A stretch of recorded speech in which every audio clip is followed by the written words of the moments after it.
Hello, and welcome to my house.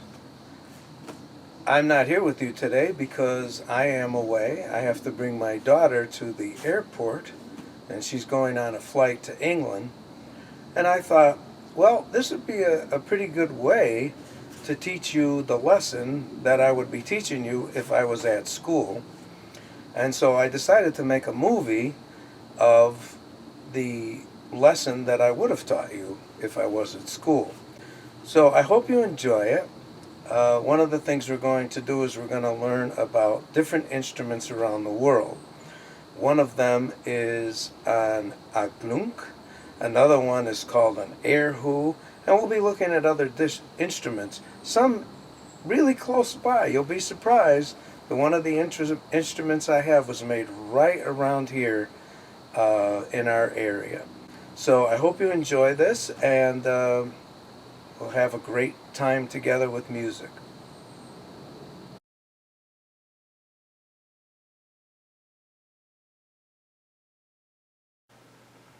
This is an instrument from Indonesia. It's called an angklung. I first saw an angklung on a cruise ship I was on. They had all the helpers in the cruise ship did a concert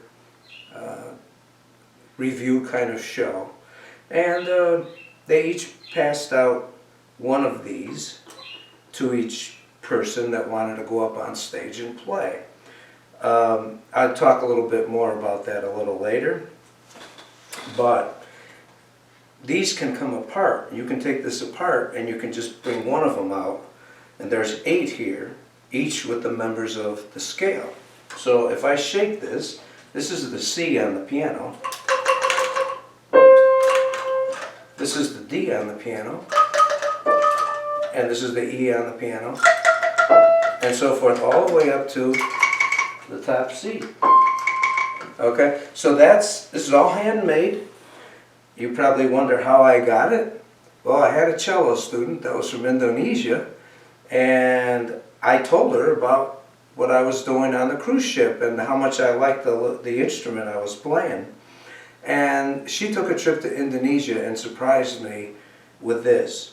Brought it home, which was kind of funny because she told me she couldn't check it in to the airplane or anything like that, so she had to carry it on her lap all the way home in the airplane from Indonesia, which was, I'm sure, many, many hours. So like I said, this is the klunk. I'm going to play you a song on it, but you Mary Had a Little Lamb.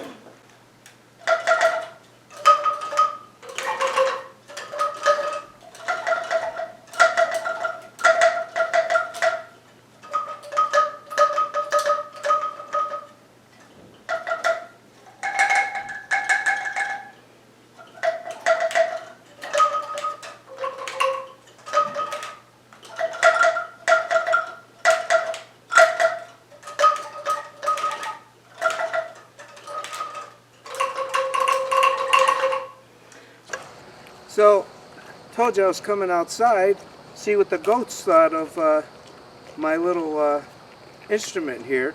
I took one of the 8 off of the whole package, and so they're eating a couple of peanuts. This is Puffin, and this is Piper. I'm not sure what Phoebe's doing over there on the other side, but anyway, did you want to hear an aglunk? Do you want to hear the aglunk? Huh? Here, look. You don't like that sound, Piper? Piper, let's see. Puffin, you don't like that sound? Oh, geez, I guess they don't like that sound. See if I can get them back. Puffin, you want to come here? Come here, Puffy. Come on, Puff. Let's hear the aklunk. Oh, seems like it scares them. I don't know, is that a real terrible loud sound? Doesn't seem it to me. I kind of like it. It's got two things here. One's a tall one and one's a short one, and you can hear they make kind of a neat sound.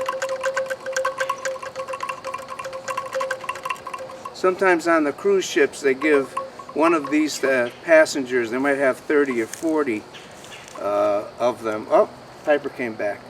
may have 30 or 40 of these things, and then they point to the person and they'll say, you play, and then the next person plays and they can play melodies. That's a pretty cool instrument, coming from Indonesia. Oh, I guess Phoebe doesn't like it either. Oh, it's okay. So that's a pretty cool instrument.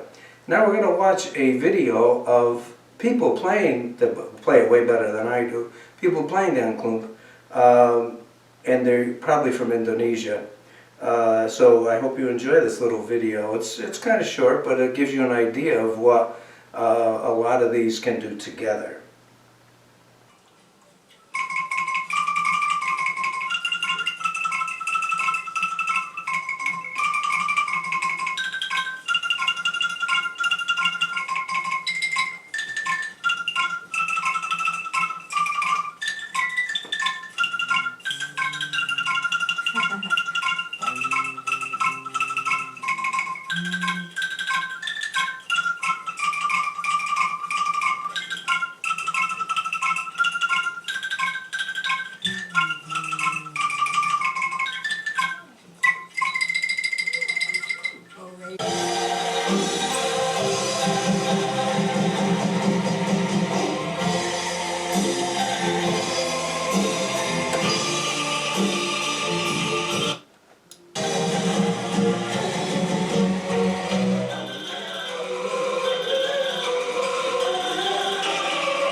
This instrument I have here comes from China.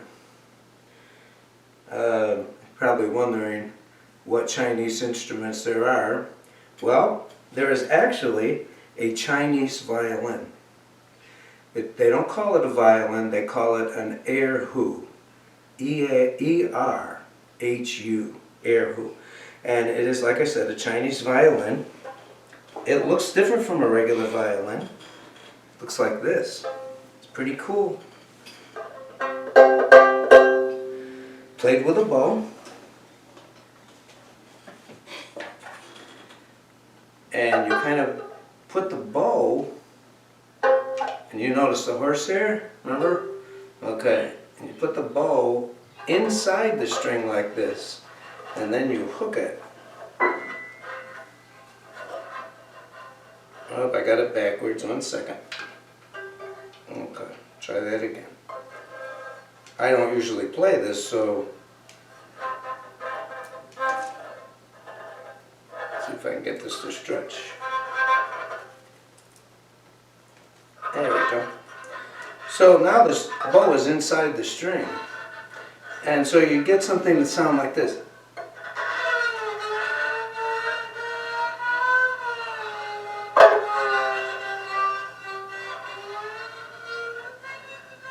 Now, I'm not a very good erhu player.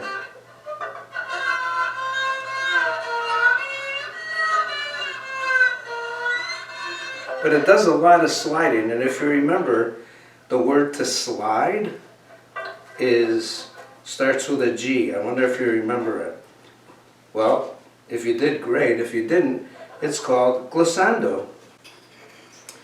And you'll probably have heard some of these erhus on a movie from China or that kind of thing, like Karate Kid, where they're doing that type of stuff. the background music in the movie. But I'm going to show you a movie of a man playing, or a woman playing erhu. I got to find a movie for you, or a few people playing the erhu. It's a very interesting sound, and I'm sure you'll recognize it right away. The erhu is a wonderful instrument. I was given this, again, by a friend of mine who didn't want it anymore. He happened to have an erhu lying around at his house, and he said, "Do you want this?" And I said, "Sure, love it. I haven't really practiced it. Maybe I'll pick it up. I'm still young enough to learn. Everybody's young enough to learn, right?" And now you're going to hear the erhu, and you're going to see three different people playing them. A man, a woman, and another man who's playing from the Last Samurai. The first man is playing very quickly. He must be really good at it to be able to play that quickly. But you're going to notice it has a much different sound than the regular violin. Chinese violin has a very glissando type playing of it, and also it has a whole different sound that you couldn't get on a regular violin. So let's watch these three right now.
So this is one of our 4 cats, and his name is Bamboo. And Bamboo loves music. I'll tell you why. Because my wife teaches, you might even hear the flute in the background. My wife teaches flute and piano every afternoon, and I teach a couple of days a week here in this living room, the violin and the piano and the trumpet and a whole host of instruments. And Bamboo and our 3 other cats come walking through, and they love to hear the music. And actually, we even have at my wife's recital a Bamboo Award that all the kids want to win, but only one student can get it, because Bamboo is every student's favorite kitty. Not that our other 3 kitties aren't fun, but Bamboo is their favorite. Bamboo is here to show you this instrument.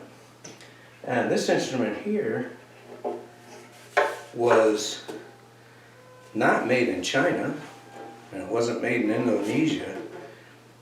It was made in America. And you know how close in America it was made?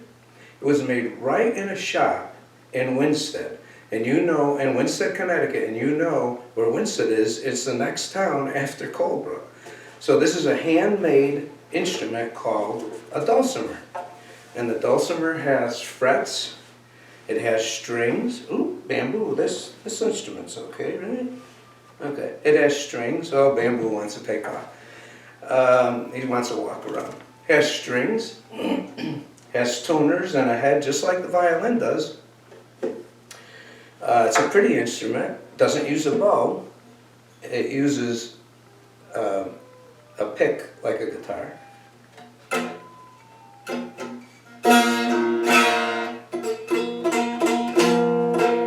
Now, it sounds bad, it's out of tune. I really play this instrument. My wife bought it for me in Winston, and I started doing it years and years ago. I started playing it, but I forgot a lot of it. Maybe I should pick it up again. It's always fun to kind of relearn something. So I am going to show you now a player on of the dulcimer that can really play the dulcimer. And this way you'll be able to see a couple of minutes of somebody that really knows what they're doing, not me that is not sure how to make a great sound here. You can't be good at everything, you know. And finally we're going to hear the dulcimer. And I have a couple of examples of people playing the dulcimer. And as you know, this is an American instrument. It's a very interesting instrument. One of the men playing it is a maker of dulcimers in Tennessee. So that is going to conclude our YouTube presentations.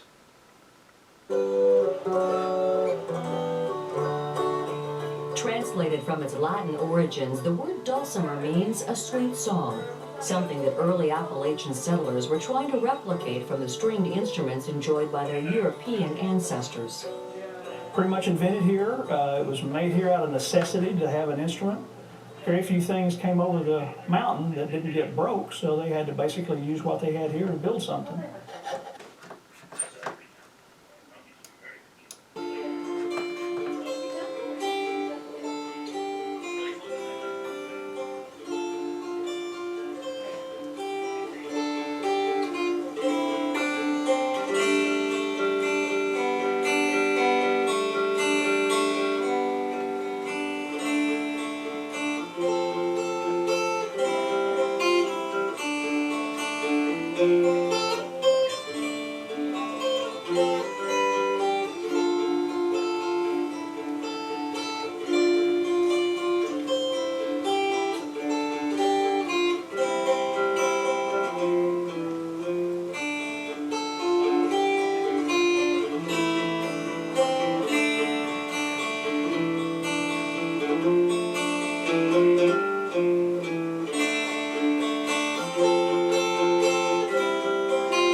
Hi, this is my church, Center Congregational Church, and this is the organ I play every Sunday.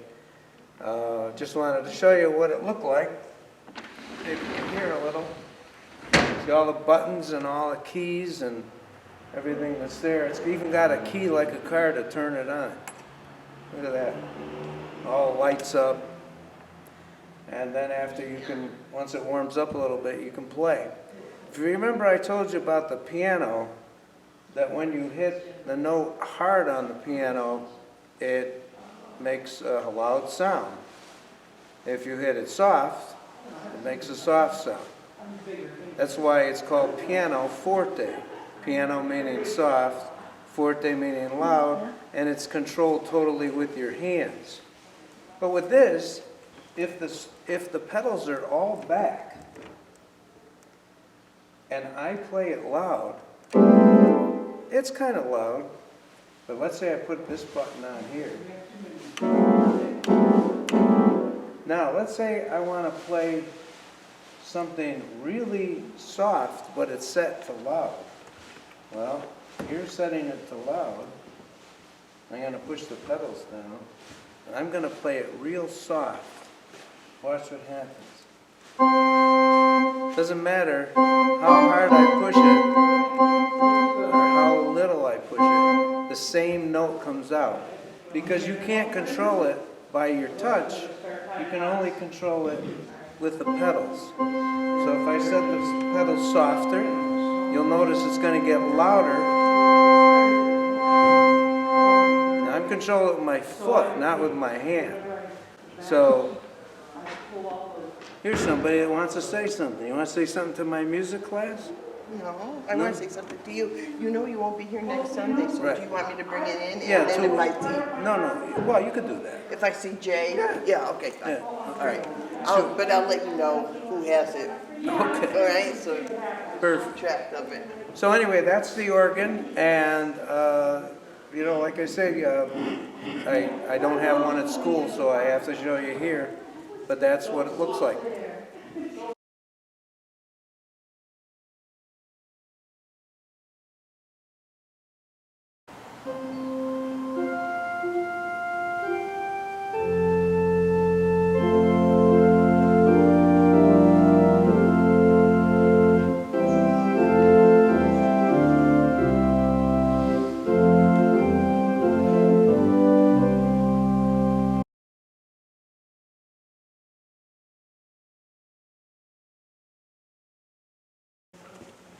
And moving over to the piano, this is what I called the miracle piano last week. If you remember, I told you that the church had been burnt down in 1979, and the piano made it through that fire.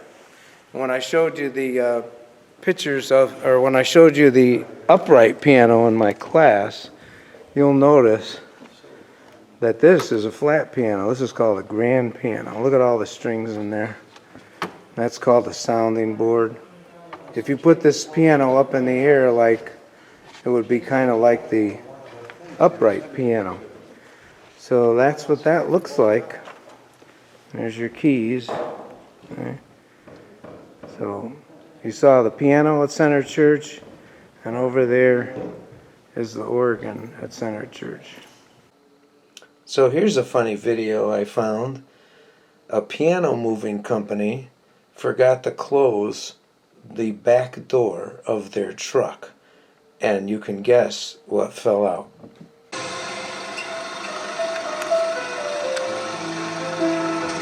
Thank you so much.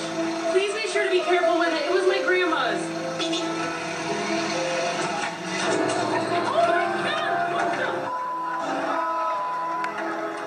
Please be sure to be careful with it. It was my grandma's.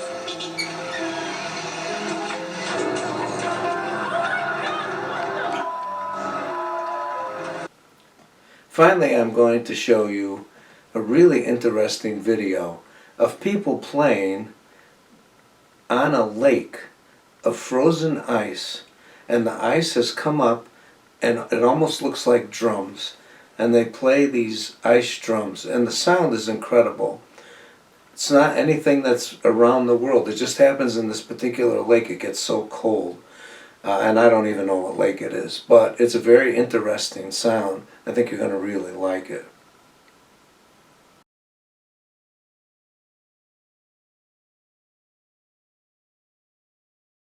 Поехали!